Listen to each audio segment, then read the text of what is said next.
Welcome to today's episode of WVLS Digital Bytes. Today's Digital Byte is brought to you by Northern Waters Library Service and Wisconsin Valley Library Service IDEA team. Today's topic is supporting and representing First Nations people at the library. My name is Angie Bodeslaw, and I'm the Spooner Memorial Library Director. And I'm Laura Merchant. I am the LCO Ojibwe College Sustainable Agriculture Research Station Manager. We're going to start today with a land acknowledgement, which we will talk about later. Today, I would like to acknowledge that we are speaking to you from the lands of the Anishinaabe or Ojibwe Indigenous people of Wisconsin, which were ceded to the U.S. government in the treaties of 1836, 1837, 1842, and 1854. These lands are now the location of 11 federally recognized Ojibwe tribes and where they exercise treaty rights to hunt, fish, and gather in ceded territories. Nearest to us are the federally recognized tribal communities of Odawa Aning, or Lakota Band of Chippewa Indians, and St. Croix Chippewa Indians of Wisconsin. Spooner Memorial Library would like to acknowledge the historical and contemporary relationships with the Ojibwe people, descendants, and members from other tribes living in our area, as well as our diverse communities here. We would like to recognize and support the resilience and strength of Indigenous people. We express our gratitude for the homelands we reside on and for the opportunity to gain knowledge from and collaborate with First Nations people in Wisconsin. Thank you, Angie. So now on your screen, you are going to see a map of all of the native lands here in America. So if you're viewing this from somewhere else than Wisconsin, you might be able to see some of your tribes that would be living on the lands where you live, wherever you're coming from. And we're going to go a little bit closer here into Wisconsin to take a look at some of the tribes that have historically resided here in Wisconsin and continue to have tribal lands here today. So here in our area, we are between the St. Croix Band of Chippewa Indians and the Lakota Band of Chippewa Indians, also known as the Ojibwe or the Anishinaabe. But if you're coming from elsewhere in Wisconsin, you may be more familiar with some of our other tribes in Wisconsin. And I would like to take a moment here to go over a little bit of the pronunciation for some of these tribes, since I think that's really important when you're working with tribal people to acknowledge the proper terminology. So here where we are, we have the Ojibwe people. Ojibwe people sometimes also refer to themselves as the Anishinaabe. So you may be familiar with those terms. Ojibwe and Anishinaabe people are referred to by the federal government as Chippewa. So Anishinaabe, Ojibwe, and Chippewa really all mean the same thing. We also have the Menominee Nation around where we live. We have quite a lot of Menominee people here. We also have the Potawatomi Nation. And there's quite a few people here that are Potawatomi too. We have the Dakota here in Wisconsin, the Ho-Chunk here in Wisconsin, the Brothertown Indian Nation, and we also have the Stockridge Munsee. And so those are a little bit of correct pronunciations of those tribes here in Wisconsin. Today we're going to have some talking points. And as we go, Laura will speak about the first parts, and then I'll go into the collection development. We're going to begin talking about cultural responsiveness, dealing with patron, native, and spirit names, inclusive languages for tribal people, land acknowledgements, moving into partnerships, and then workplace language. Lastly, we'll be doing collection development, culturally relevant content, and where we will talk about evaluating collections, looking for acquiring new titles, and then also talking about the process of discarding old titles. So when it comes to cultural responsiveness, we really want to acknowledge that pretty much all tribal people have some historical trauma in their past, whether that comes from colonization, from the land cessions, from a boarding school trauma, or even from warring with things that were happening during colonization. And so historical trauma affects people in a lot of different ways, and we're going to talk about that. We're also going to talk about how to acknowledge when patrons may want to use their native or spirit names as their preferred name. We'll be talking about some inclusive language that is appropriate to use for tribal people, and how to do your own land acknowledgement at your events. So the first thing we really want to address is historical trauma. Historical trauma can be recognized through a lot of different things that we see in society, and not just for Native people. A lot of times historical trauma can lead to changes in social structures, alcoholism, and higher rates of suicide in populations that have experienced historical trauma. It has huge impacts for individuals, families, and communities. And so it's really important that when we're approaching communities with historical trauma, that we are culturally responsive and we're trauma informed in our work.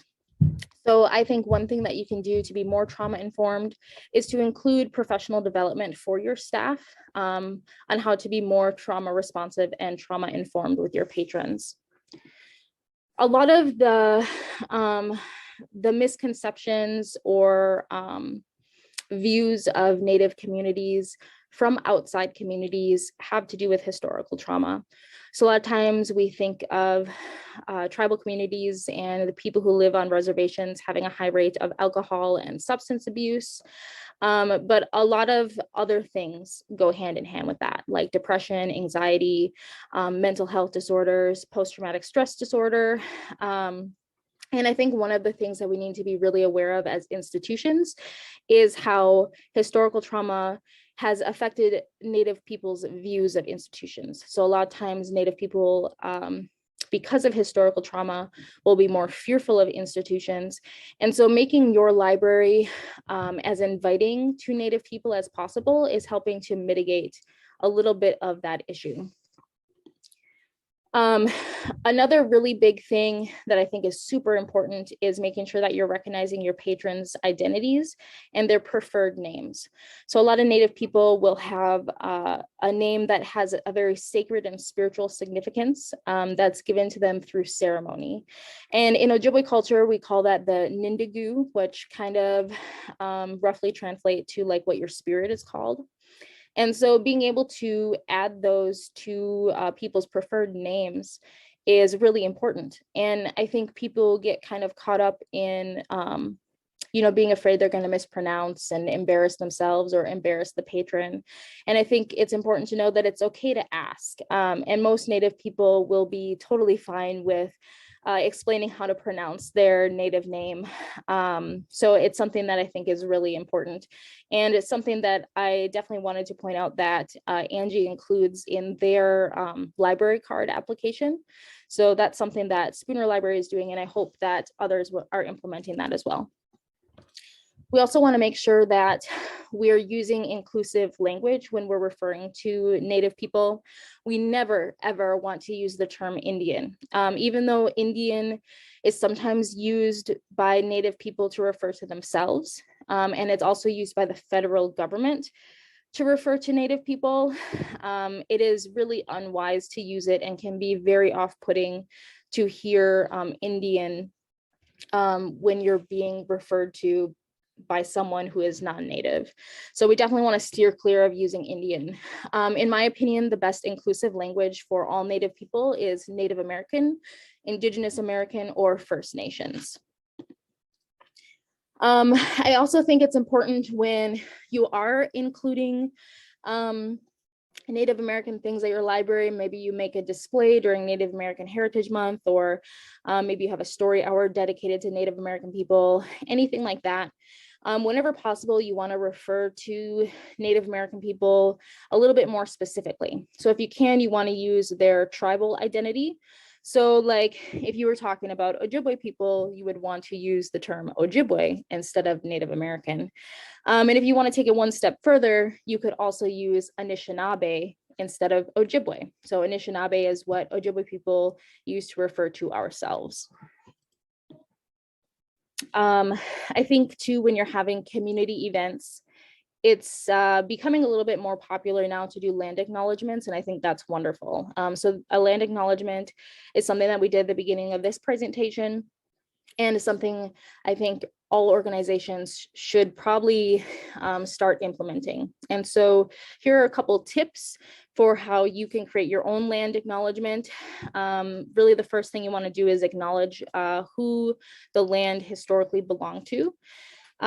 It's really good to reference treaties. So you're bringing in that history element, referencing places by their Indigenous names instead of using just the English ones. When you can, try to pronounce them correctly. And if you don't know how, ask somebody who knows, hopefully a native person. And that goes right into using appropriate language. So we don't want to quote unquote whitewash history. We want to make sure that we're using the language of the most truthful representation of the language as we can. And then we also want to include past, present, and future. So we're not just referring to Native people in the past. We also acknowledge that Native people exist in our communities today and will continue to exist. So here is the land acknowledgement that we used today. And so, you know, you could take a moment to pause this video and read it in more depth. So it could maybe help you make your own land acknowledgement. So I also wanted to talk a little bit about how you can partner with First Nations communities. So when you're planning to do, you know, any type of community education, any type of, you know, youth involvement, anything that you are wanting to maybe include Native topics into your programming, you should probably try to include Native perspectives whenever possible. And so these are some basically sample sentences you can use to ask Native communities for their help with programming.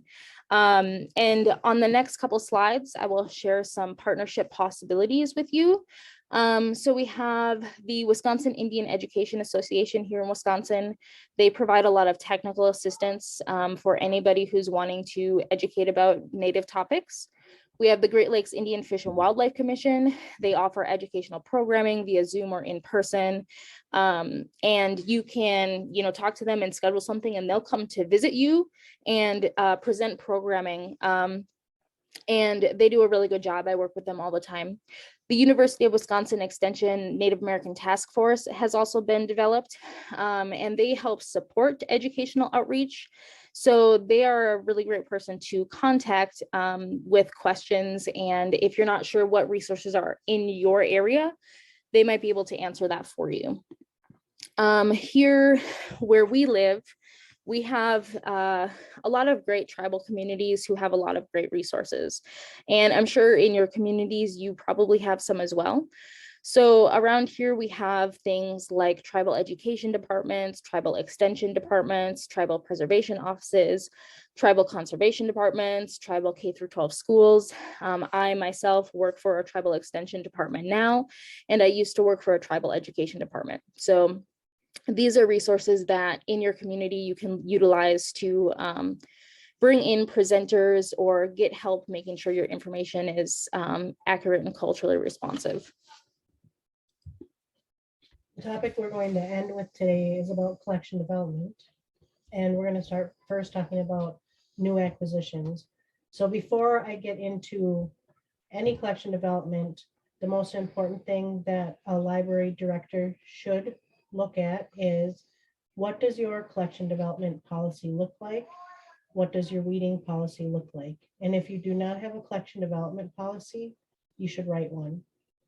So when looking at new acquisitions, specifically to you want to look for own voices. So books that have characters from underrepresented, marginalized groups in which the author shares the same identity.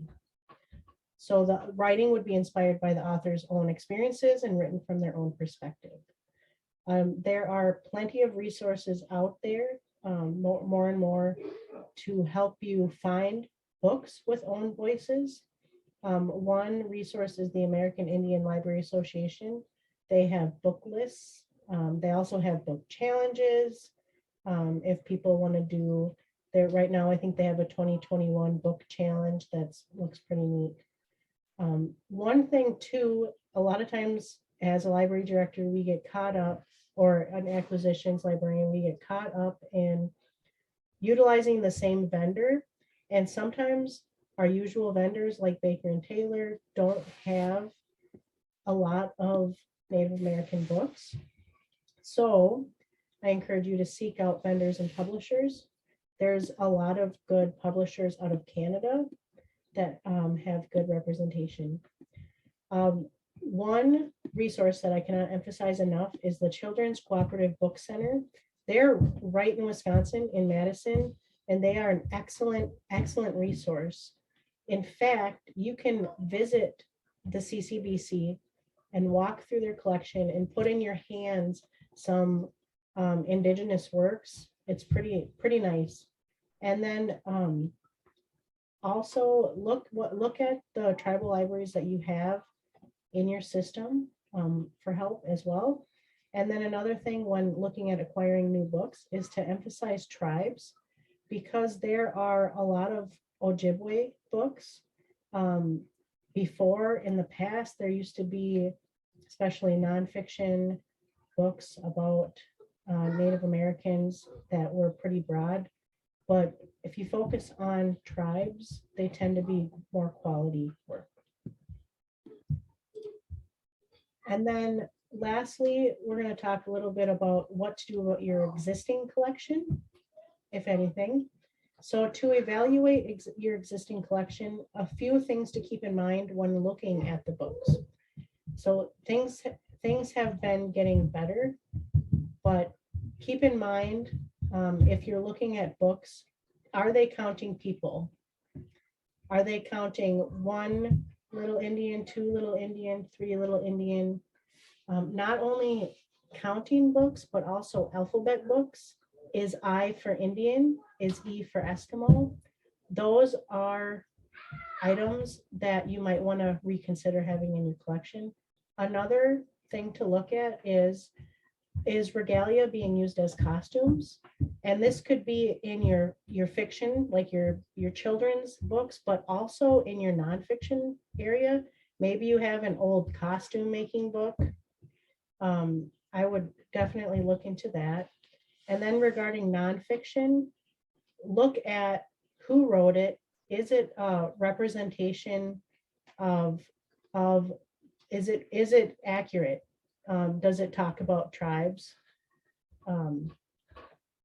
Look closely at your older information. Also look at who wrote it, who's telling the story. And then also evaluate your Thanksgiving collection. You would probably be shocked at some of the titles that are still at libraries today. And then the tougher topics, handling classics. So Little House, for example, is a very popular classic, probably well read in your library. So how do you handle books like that? Where I have an image here, if you look closely, you can see what I'm talking about. So the main thing, like I said before, is always look at your policy. If your collection development policy deals with what's popular, if Little House is still popular, then you might want to consider something like a critical response. Use this as an opportunity to educate, encourage adults who are reading this material to their children to use it as an educational resource to talk about history, but also talk about kind of a growth mindset. What have we learned and why this was not okay? You can do that in the form of like a printout to give to parents or grandparents. A really good resource to handle classics is Dr. Debbie Reese.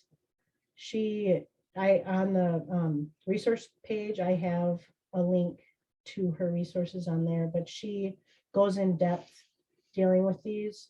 She She's an excellent resource that the CCBC uses, and she's presented at the CCBC as well. So look up Debbie Reese. If you need to, if you have further questions or want more information on any resources that we talked about today, feel free to reach out to me or Laura. We'd be glad to help. We appreciate you taking the time to view this and hope that it leads to more support and representation for First Nations people at your library, and hope that it encourages you to take the next step for the sake of them. And I followed with there's two resource pages. The American Indians and Children's Literature, that blog spot right on the top, that's Debbie Reese right there. The American Indian Library Association has book lists and a lot more.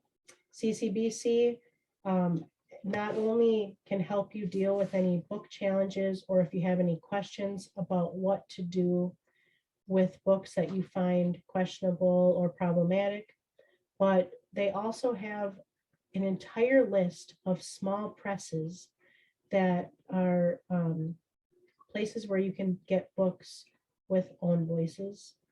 There's the First Nation Development Institute that has book list.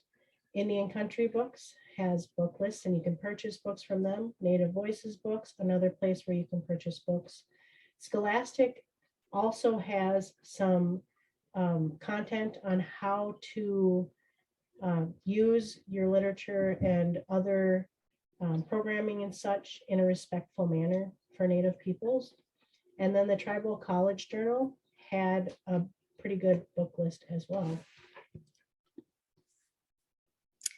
This is resource page 2, some things that we compiled of a little bit more of Native organizations that could help you get on the track when you're doing community education programming with youth, and anything like that you'd want some technical assistance, looking for presenters or looking for guidance on what is appropriate. Thank you for listening to the WVLS Digital Byte. Miigwech, Gigawabamin.